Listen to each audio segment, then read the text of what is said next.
TNKR Media. Is there anything controversial, Leslie, about that or no? A little bit, little All bit. right. Mm. Oh, I can't wait. Yeah, I'm gonna get kicked off from saying all this stuff, but Really? I have stuff to say. This could be fun. Let's go. just a sec. Okay, who's gonna start? Go for it.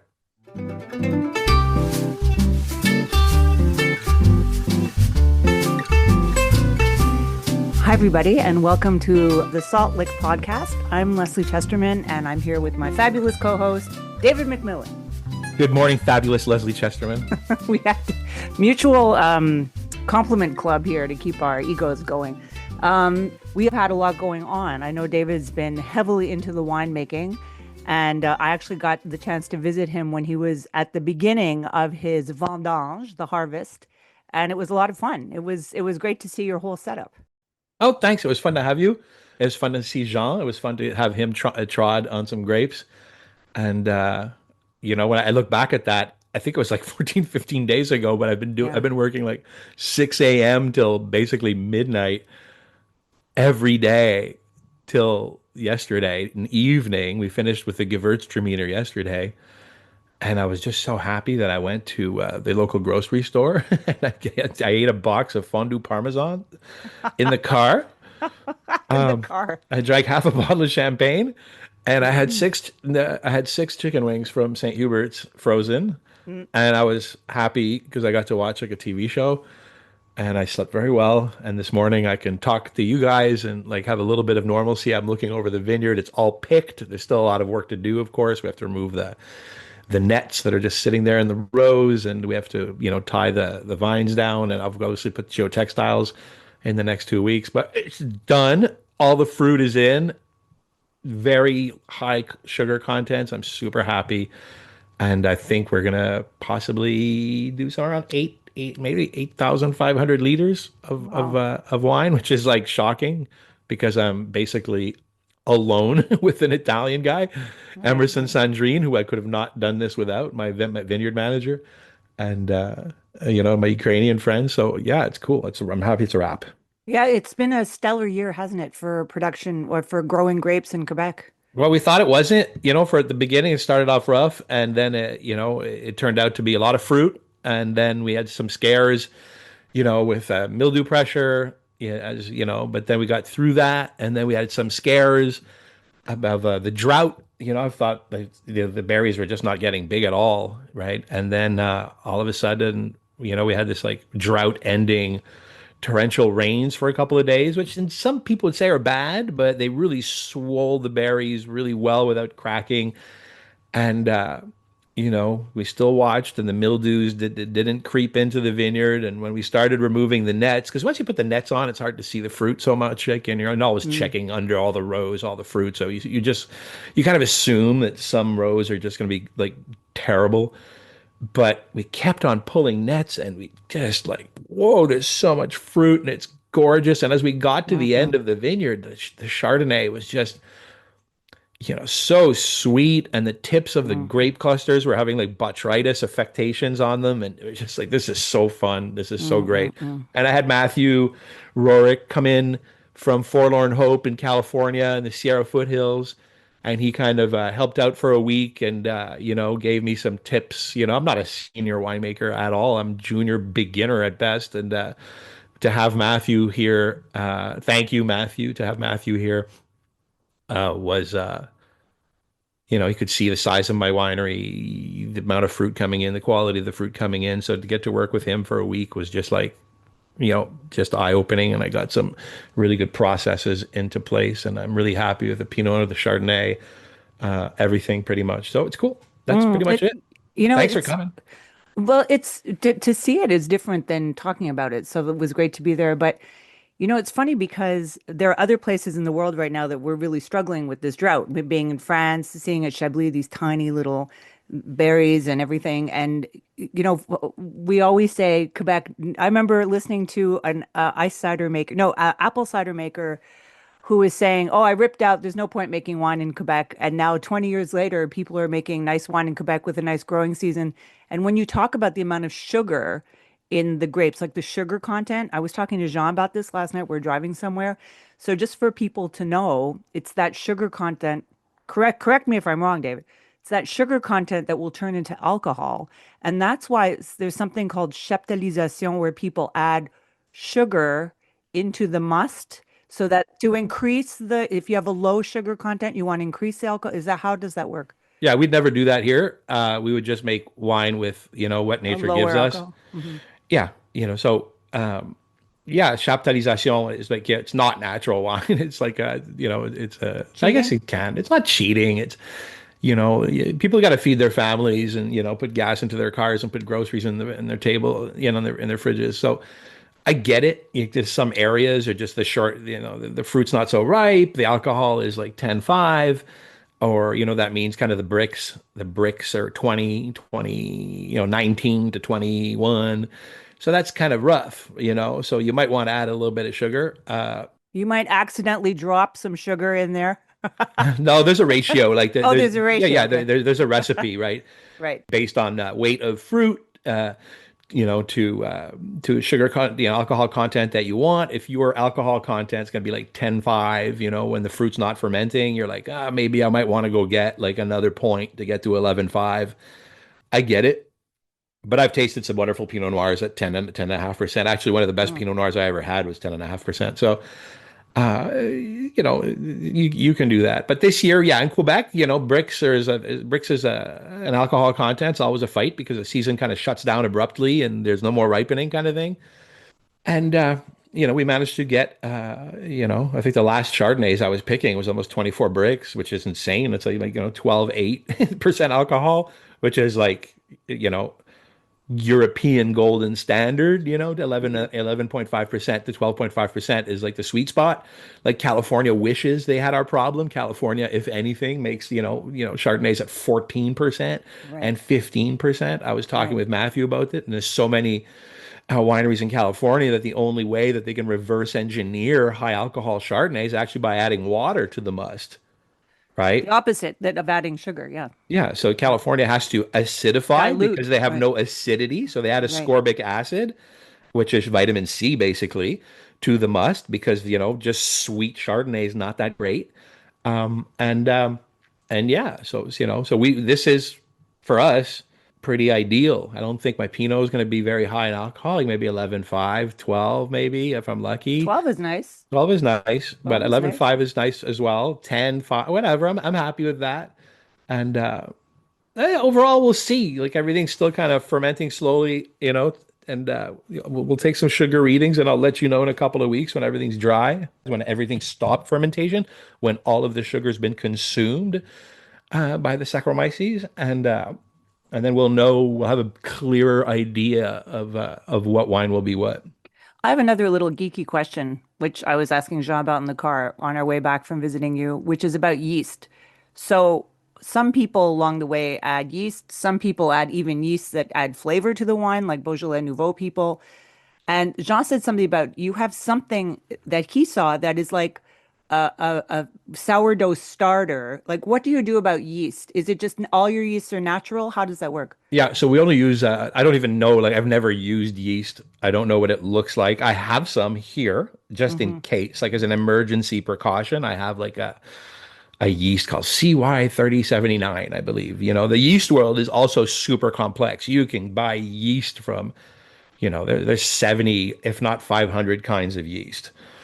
L'Allemand is a company that makes some, whatever, so on, if you want to educate yourself on that. But we use the natural yeast that occurs like on the fruit, which is dangerous when you have a brand new chai like mine, is that there might not be any yeast living in my wall on my walls Right, in right, my chai. So right. what we do is we start off the year with what they call a pied de cuve. So we'll take some grapes and we'll That's start. what he said. Yeah. He said he saw the pied curve. Okay, go on. Yeah. Yeah, so the pied de cuve is like a sourdough starter, Mm. basically. So it's before we start really harvesting, we'll have harvested some fruit, and in a demijohn, we'll have started inoculated a ferment.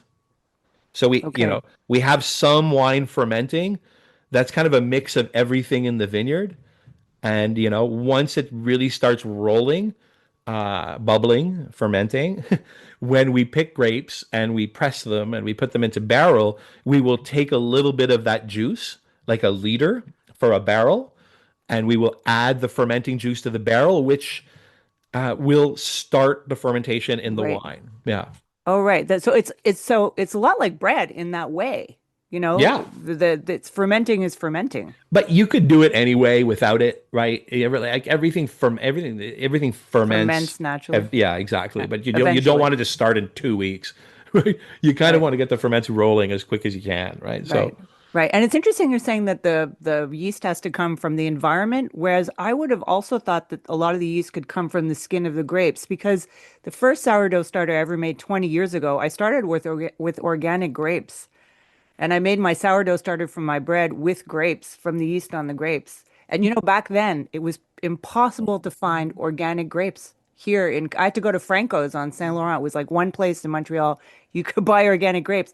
So it came from the grapes. So is it also for you coming from the grapes? yeah, we would exactly. Yeah, there's no like I don't even know how, to be honest. Like I'd have to educate myself how to use yeast in making wine. I don't Right. know how. Uh, Right. but But it was already going when we were there. You already Yeah, had yeah, we it had some stuff fermenting, going yeah? already. We Yeah, had, yeah. we'd started some Optima and we'd started some other white ferments from like the tips of the rose and just to see how everything goes and yeah, yeah. So now you let it do its own thing. Now every time I press, I add a bit of fermenting juice from whatever's fermenting. Right. As I progress, like yesterday in the Gewürztraminer, I added a bit of Chardonnay fermentation to the Gewürztraminer in the bins. So that's going to start fermenting. I checked this morning, it's already bubbling up a little bit. I'm leaving for 2 days. I'm going to actually go to home and see my children. And Oh, they've aged. well, they have No, you see them. It's no, so I've been like funny. You've been living in working my so own hard. Yeah. filth, Right. right? For Right. for 20 days. I just kind of, reset my bag and, you know, I couldn't find my wallet, my keys, my Right. nothing, right? No, I haven't Right. answered an email Your in 2 weeks. underwear. Yeah. Yeah. Oh, Well, but so anyway. just, but so so if we look at this process, so then when everything's done fermenting, then you can close, and then it's just a matter of aging. When are you planning on bottling? Oh, that'll be in a long time. That'll be like Is anything coming out next year, or are you going to yeah, hold it yeah, for a something like while? stuff will come out next year. Hybrids will come out next year probably. We'll see. Also, I'm limited by space, right? So I don't have a Oh, really big winemaking facility, and the one that I do have now is packed to the ceiling.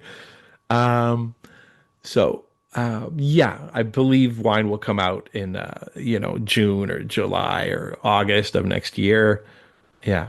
yeah. You have to get it out before the next comes in. Yeah. In the Yeah. ideal world, if you have enough room, right, you can make wine. Like, it'd be so fun to empty a barrel to bottling, but Mm. then fill that same barrel with the wine that's coming in. Right. Right. Right? So wine in, wine out. That'd be like an ideal world, but I don't have the space to pull that off. And the other ideal world would be to actually leave the wine, for two Mm. full years, Right. if not three, right? Would be wonderful. But again, I don't have the space to do it, which sucks. But I don't Well, think I baby have steps. You're a financial beginner. backing as well to do it. Like Right. to keep all of this year's wine and all of next year's wine to start releasing things in 2 years, I'll be bankrupt. Yeah. As You the also, farm yeah. goes and the money that, the share of money that's, you know, we're down at, we had a frost and I've been selling grapes. So Yeah. whatever It's a money I've business too. allocated, yeah, it's a It's business. a And business. Yeah. whatever money I've allocated to the farm a couple of years ago is like, there's not much left. Everything, you know, Yeah. everything is in juice in the cellar. And yeah, Yeah. It must remind you of the restaurant days. And speaking of restaurant days, this restaurant is, days are better. You make money every day at the restaurant. oh, there you go. You make, Just a sec, this is $1 million question. Are you going to sell your wine in your Grill Nature restaurant opening soon? yeah, for sure. See, that's Absolutely. good Yeah. because you years ago said that you wouldn't ever hang any art that you did in your restaurant. But it's good that you're going to sell your wine in your restaurant. That's not my wine. It's Saint Armand's wine. It's the wine from nature to here. It's the wine from anybody who's ever come here and picked grapes. I don't see it that way. It's like art is so personal. To Mm, hang a painting that you made in your restaurant is like, basically insane. Uh, you know, uh, so no, I don't see it. Like I'm making, listen, if I grew tomatoes here, I'm going to bring them to the restaurant. right. Of If I course. grow Okay, I peppers, see I'm it. going to bring my Yeah. apples to the restaurant. I'm going to bring my chickens to the restaurant. Derek is going to, make honey and bring his pigs to the restaurant. I'm bringing agricultural products that I make to the restaurant. That's good. Personal art or like forcing everyone to read my poetry would be fucking insane. You could put the poetry on the walls in the bathroom. That would be a fun thing. Also insane. But you sign somebody else's name to it. That would be the secret. Now, what's the update on the restaurant? It's coming up. It's great to have my partners are amazing. Derek just got back from Italy with his wife Frankie. He's all primed and ready to go. I'll be there tomorrow. Whatever. I'll be there. This week, just conducting some interviews and like directing a little bit more of the finishing touches of the restaurant and basically getting an ETA about tables, chairs, glass, all the stuff. Right. I haven't seen it in 3 weeks. Like I haven't been there. I haven't been able to. So I'll be there next couple of days to try and tie up some loose ends, and I'll be able to maybe think of like an opening date eventually. It's like I Mm. used to say November 1st. It's not that anymore. Maybe the 15th. I don't know. Maybe the third week. I don't know. Well, I'll have to. you sent me some very top secret pictures of what the inside looks like, and I think it's beautiful. So far, so good. I mean, it's big. That's one thing. And it's high ceiling and it's spacious and Yeah, it makes it me looks nervous like a there's a bit. big kitchen there, a nice big counter. It's exciting.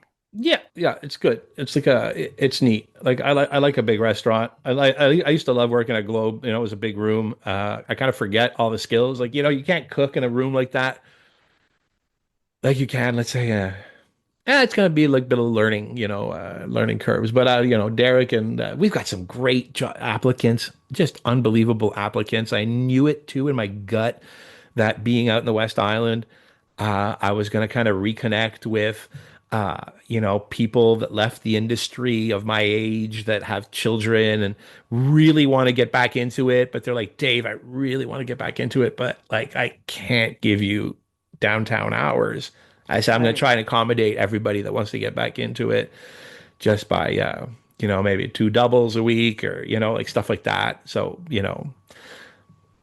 if you think about it, two doubles a week is 4 shifts, Hmm. Hmm. right? So if I get a bunch of two doubles a weeks, moms and dads, and, and this great skill. I see the skill because you see these CVs that I'm getting. I'm like, whoa, like, where were you? Where have you been Yeah. hiding? I remember Yeah. you from a few years ago, and like people are reminding me this. My memory's shot, but yeah, we worked together here and we worked together here. I'm like, oh, sorry.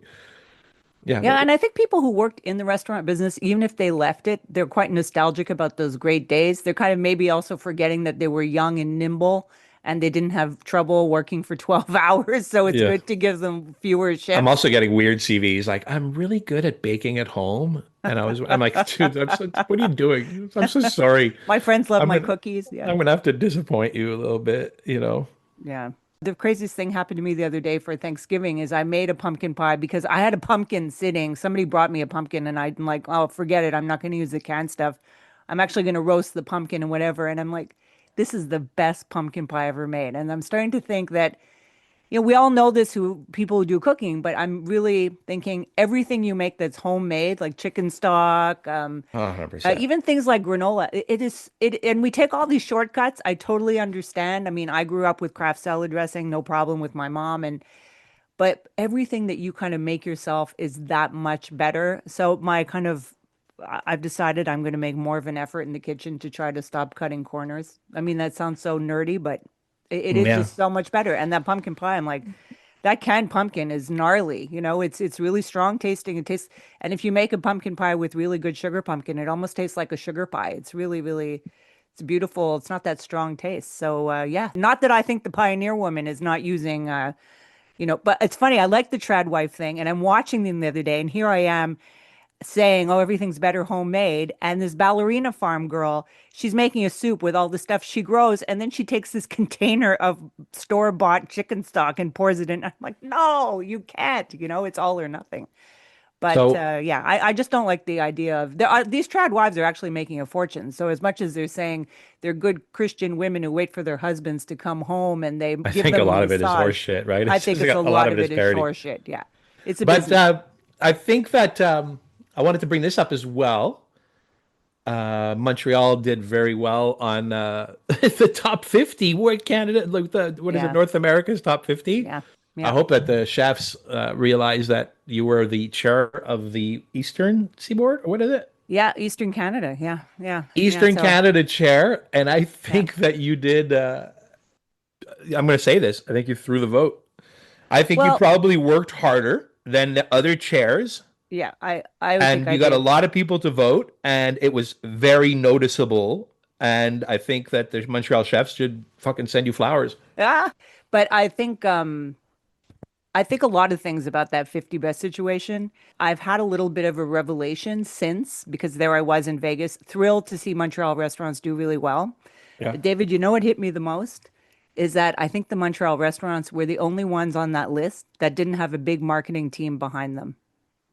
Okay. Well, And I think they had the Chesterman marketing team behind them. right, I like that. You keep going with the compliments. No, no, I'm Is just saying. no, no, but I I know what was you, like when yeah. I saw the list, I was like, I bet there's some like, let's say middle Canada, maybe just like voted.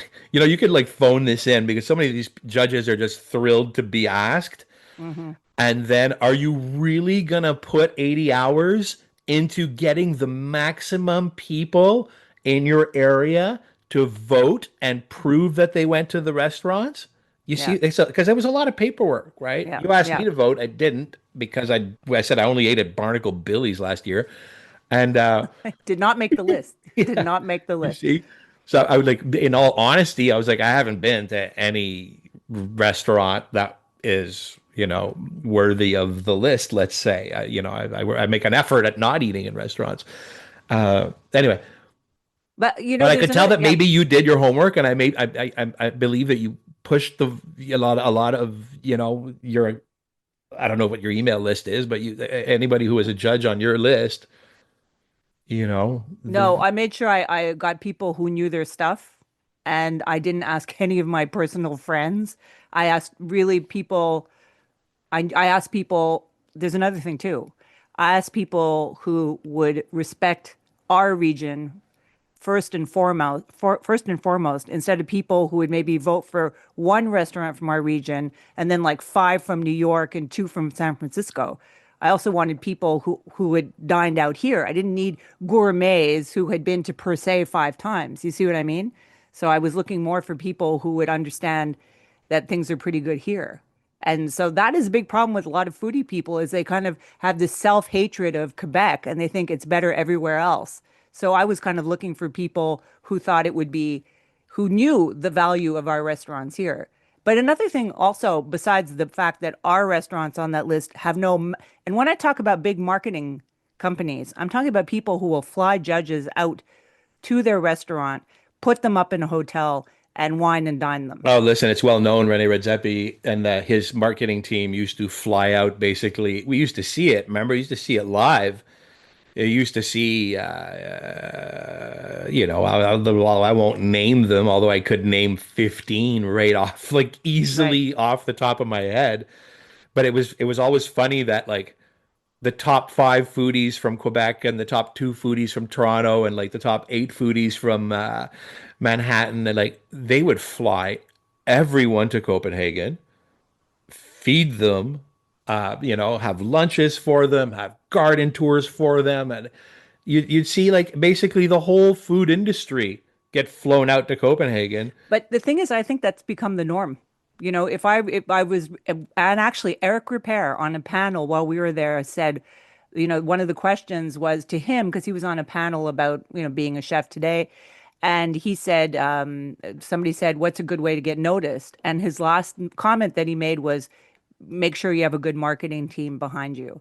Now, I was kind of shocked to hear him say that, but he's just totally being honest. And in New York, if you want to get noticed, you're going to have a big marketing team behind you. And another thing that really hit me is that the restaurants that were named in Montreal are all chef owned.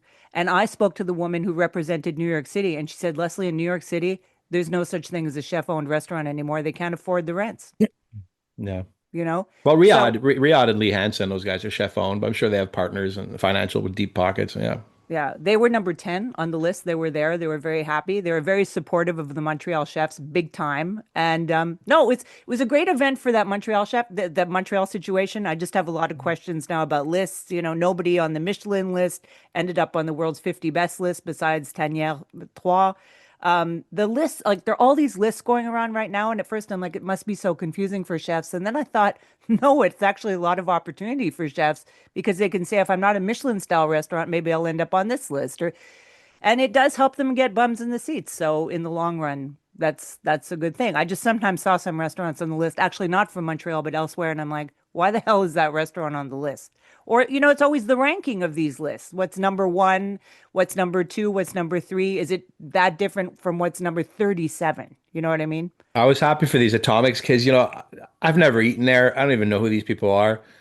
But, there's a sommelier there at Atomics who's always said like really nice things about wines that I've made, let's say at Hinterland with Imparfait Négociant. I was always like, can we get these wines? I love your wine so much. I was always like, wow, that's so nice. Like to have a fancy New York sommelier, like love like all the wines that we make in Ontario.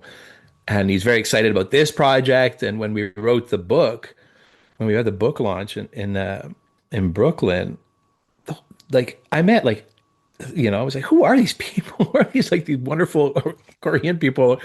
And like the whole team was there, Wow. so that yeah, you could see like these people are gelled.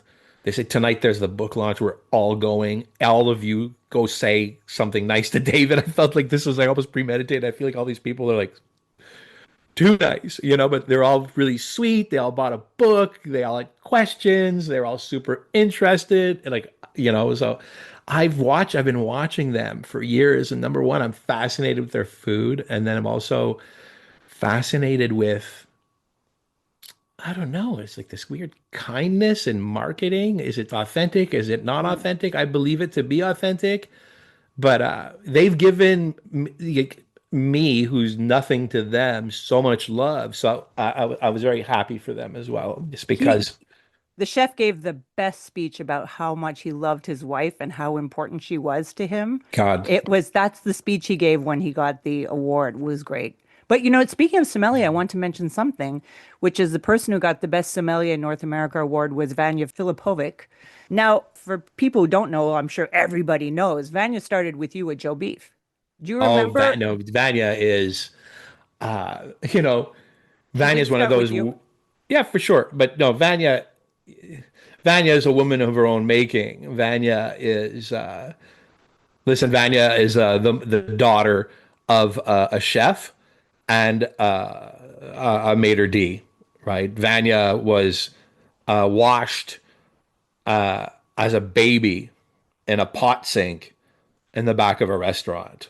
Her father is, a meticulous man, possibly a hard man, but in his own day, was well known as a very good cook and a very good chef, and her mother was very well known as someone who was important, about wine and hospitality. Vanya, worked in her family's restaurant in Vermont. Vanya has a Ivy League education. I didn't intend to say that you started Vanya, but my No, no. question is, what I really want to know is tell us about the when she started with you. Like, do you remember hiring her at the beginning?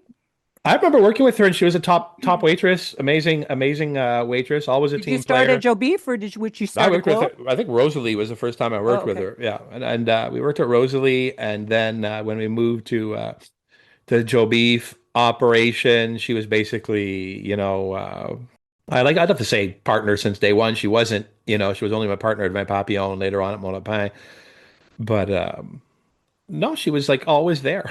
Vanya's always been, and you know what?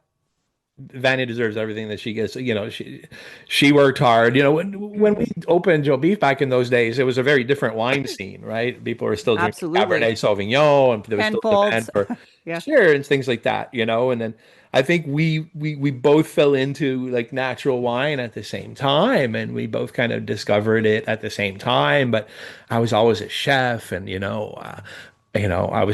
already had children, and I was making more children, and then, Vanya just goddamn went for it, right? I was her partners in Van Dam Jean originally when that was, founded. She showed up with this opportunity of this wine agency that she'd been working in part time and said, like, maybe we can purchase it. And we, like, it was not much money.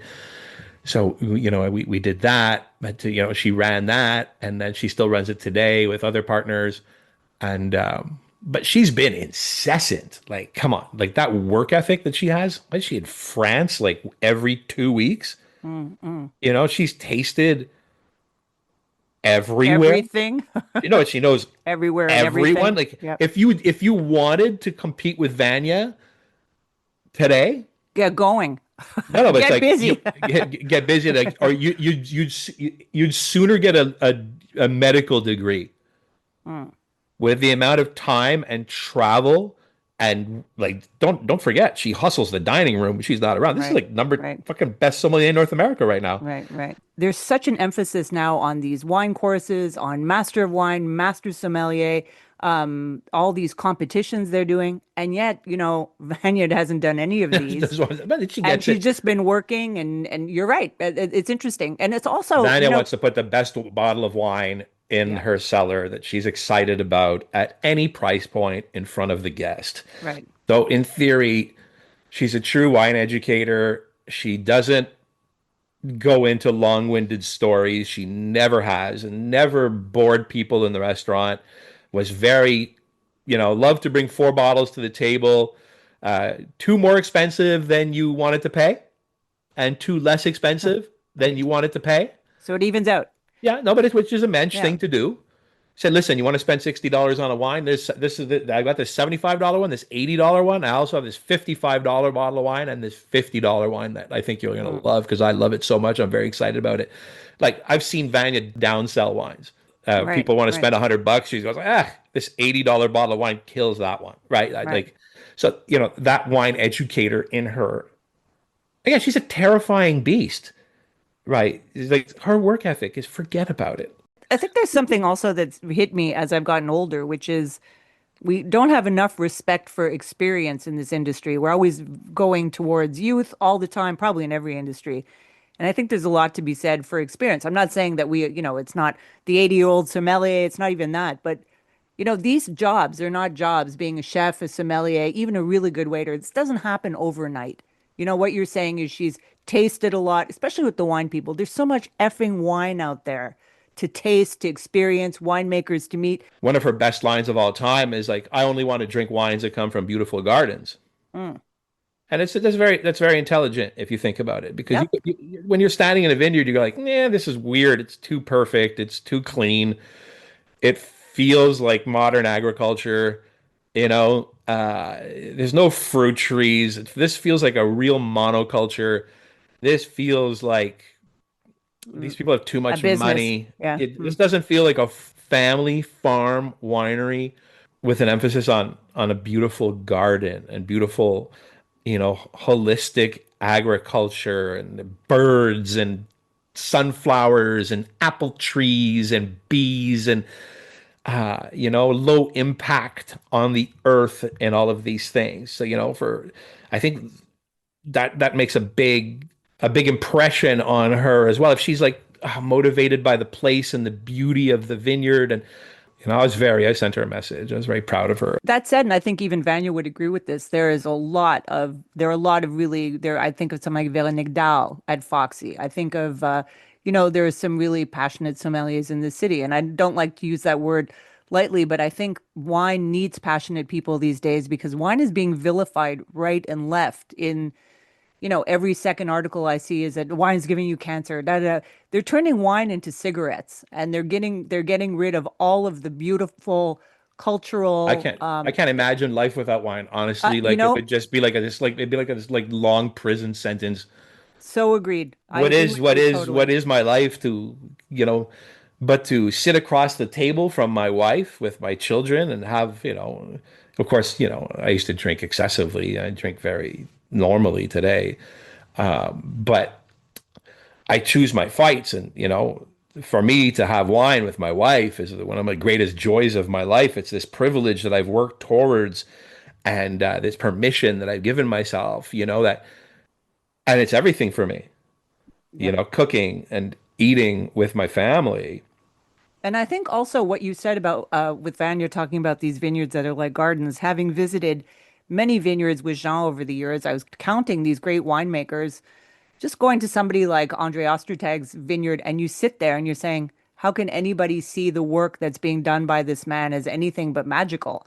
There's so much invested, there's so much love in these wines. This is not a bottle of you know, uh, B&G or Gallo sitting on the table, which I remember from my parents drinking Black Tower. But this really is a lot of hard work, beautiful. And we were Yeah, talking but about this it's at the top here. but it's fine. It's not for everybody. And I would never, even this new restaurant I'm opening, I don't want to prophetize, whatever. I don't know how to say that word.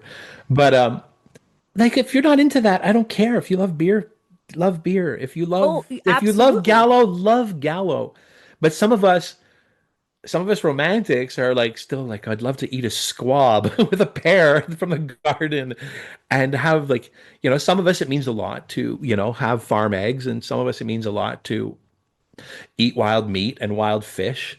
And for some of us, wine is an important part of our lives, but if it's not, it's fine. Like, Yeah, I would like to talk to the person who likes the Gallo and say, if you like Gallo, why don't we try this? no, I would never. I would be that I've person. tried to change people, I love my neighbor Pete across the street. He's the best salt of the earth, guy who helps me out on the farm with like construction or anything that he'd done. And he loves toasted, what is it called? R.H. Phillips toasted Oh head. yeah.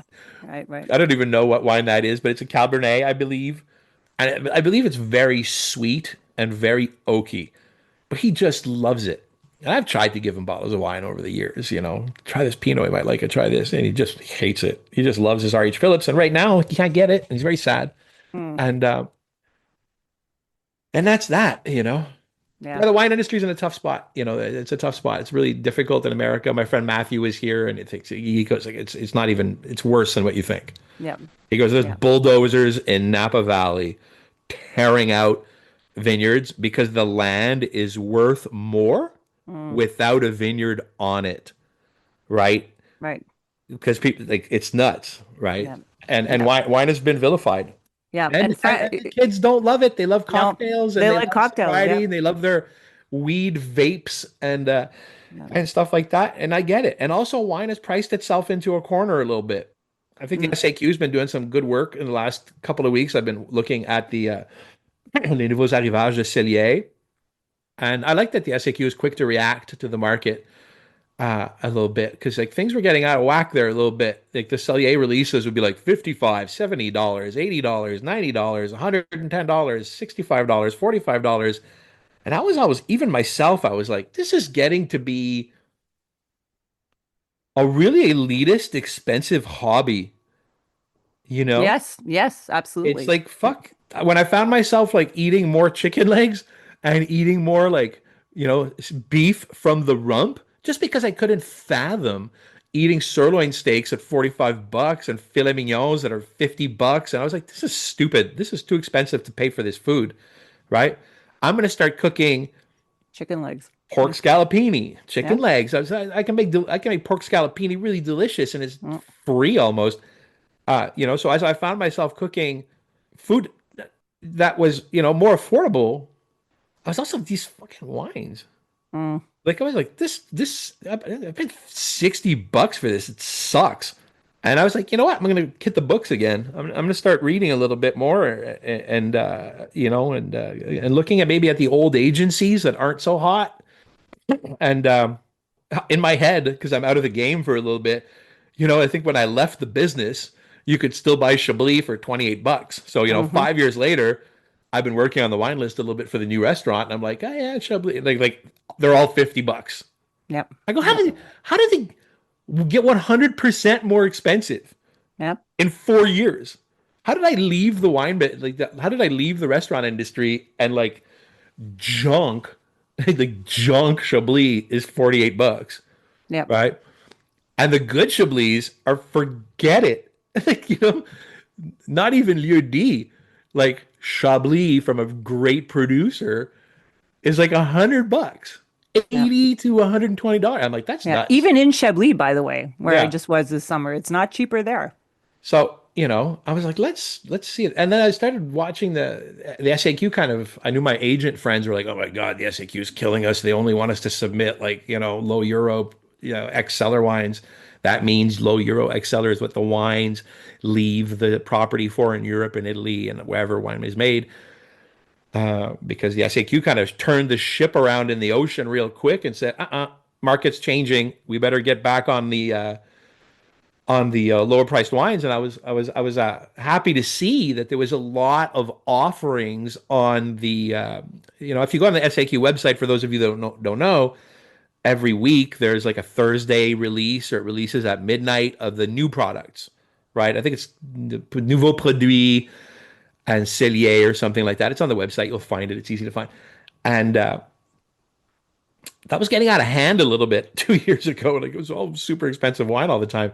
But now I'm like, wow, 22, 26, 24, 25, 22, 19, 32, 31, 42. I was like, this is good for them. Good for them to turn the ship around in the ocean a little bit Well, real quick. my boyfriend Jean said to David, or I suggested to David that he would send him some recommendations for his wine list. And Jean told me that he's up to about 500 excellent wines under $30. Well, you should actually, put that up online and Yeah, make people pay a few bucks to see it. to see it. Exactly. So there is a lot of choice out there. It's very easy to buy expensive wine, but to really know what's good at a good price point is, it's not easy either. I think there's just so much there. Well, It's I just a spoke to sea Jean of about it. I wine. said, listen, I'm not going to age any wine here so much, maybe a little bit, but I also want like everything, like, if you suggest a Bordeaux to me, make sure it's round, make sure it's not tannin filled, make sure it's delicious, make sure it's fun to drink now. So, Yeah. a list like that by, a guy like Jean Aubry, who's been, writing and tasting wine for as long as he has, is definitely an invaluable tool. If I can have access to that, I'd love it. But I feel you Yeah. should almost Yeah. share that with people. Of course, he's sharing it, but let's stop vilifying wine. Really, it's not a cigarette. It's not the same thing. I'm Don't sorry. vilify It's not. butter. Don't vilify cheese. Like, eat, Yeah. yeah, yeah, yeah, yeah. Yeah. Exactly. Beef Exactly. even. You remember beef was like the worst thing for you. Yeah. Yeah. The Yeah. worst. Yeah. Butter was the worst Eggs. thing for you. Then Eggs. it's the People best thing stopped for you. eating eggs because of Uh, cholesterol, right? Everybody stopped eating eggs. Salt, of course, salt that does have issues, but yeah, the- exactly. what do you Exactly. think about the pink calamari, like all these salts now? I don't even know. I went to the Oh, store the other day and I was like, there's all these salts. yeah, well, that pink Himalayan salt, a friend of mine years ago who actually lived in India, so it's Pakistani, right? That salt. She said, "Be careful with that salt." And I said, "Why?" And she said, "It's saltier." And I'm like, "That's bullshit." Jeffrey Stargarden wrote an article in Vogue years ago talking about all these salts are exactly the same. They're So salt. I'm using the pink salt. It is so salty. The pink salt, look out. That's a mine salt, not a I know. sea I salt. read a thing and it said the Celtic salt is amazing. So then I bought Celtic salt and I was like, this is stupid. It's just salt. And I've just been had by marketing. But And then I Malden read salt, somewhere else going, that that's really yeah, good salt. Just because of the crunch though. yeah, yeah, yeah. If The you taste the texture is nice. smoky one, it's really I good. like the smoky one. Yeah. The And then I Celtic read salt. that Celtic salt, some of them have lead in them. Oh, And I don't know why. Maybe I'm an old Karen, but now I'm very concerned about lead in everything. yeah. Oh, what about dishes? That's the big thing. My sister has all these beautiful antique bowls in France. They're all full of lead. Like, I get rid should of them. check. I have Check so the many plates. antique. Yeah.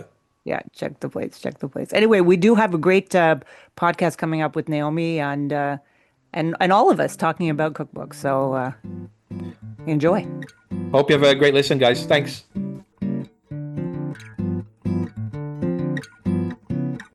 You can always reach us at saltlakepodcast@gmail.com with any questions or comments. You can also follow us on Instagram on Salt Lake Podcast. Take care.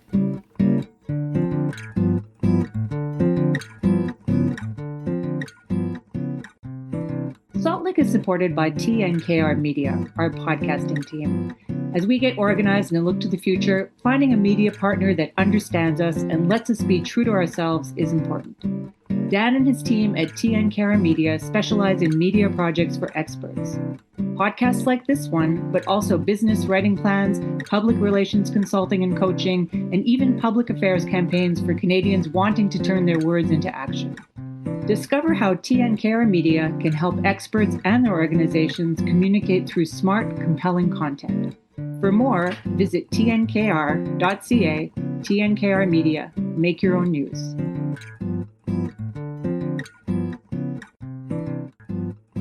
Think Bait. TNKR Media. Good talk.